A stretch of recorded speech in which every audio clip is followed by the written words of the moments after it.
My dad died when I was a 6-year-old, and it really took a toll on my mom over the next couple of years in many emotional ways that a lot of us couldn't comprehend. And she really did put forth a great deal of effort to try to fill in that role that my dad couldn't play because he wasn't there. I woke up one day to go check on my mom and see if she was okay, seeing as though she had been ill over the past couple of days, and she was on the ground, and just a shock of fear went through my body as I bent down to try to wake her up, and she was unresponsive.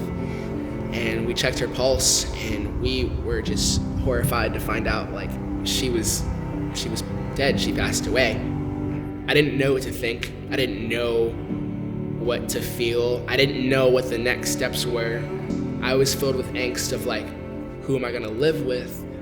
Who's gonna be my caretaker now? I felt like I had nobody. Me trying to be strong.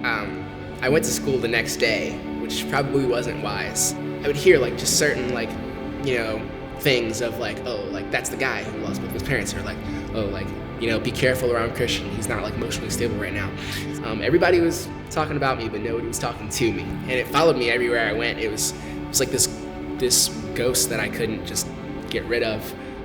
Nothing that I did or said really could get rid of that label, and I didn't know what to do.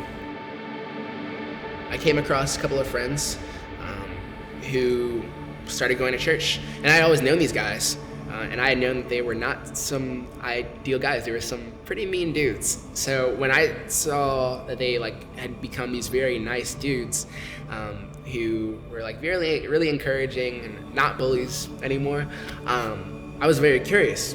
And so one day I was over their house, and when my friend Cyree, who now today I consider my mentor, they were like, "Hey, Kristian, do you want to receive Christ as your Lord and Savior?" And I'm like, "I have no idea what that means." And they explained to me what it meant, and I was like, "Yeah."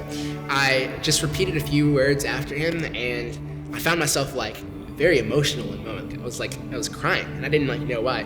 But I believe today that was just God's Spirit really working in me and really doing something in my heart. And so we found Mosaic, and we saw that the label was a church for people who don't go to church.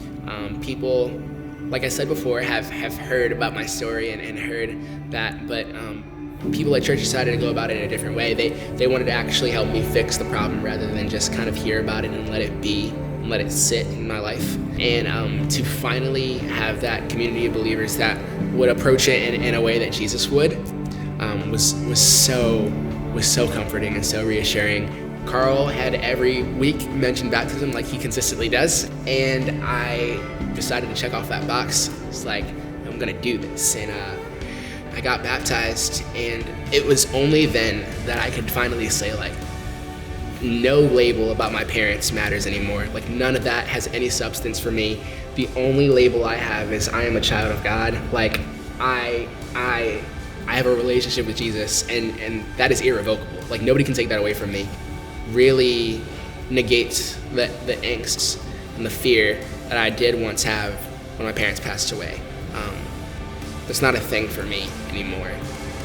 My life isn't perfect now. I don't believe that for 1 second, because truthfully, today, there are still certain moments in time that I do deal with bitterness about the fact that I do lost my parents. But knowing that I have somebody there advocating for me and fighting that fight for me and empowering me and lifting me up in that fight is so much more reassuring than trying to fight that fight by myself. Because truthfully, I couldn't do it. And if I think for any moment at all that I can do it by myself, that's when I lose. So I'm gonna pass that off to somebody who goes about things the right way all the time. And Jesus has been that guy for me.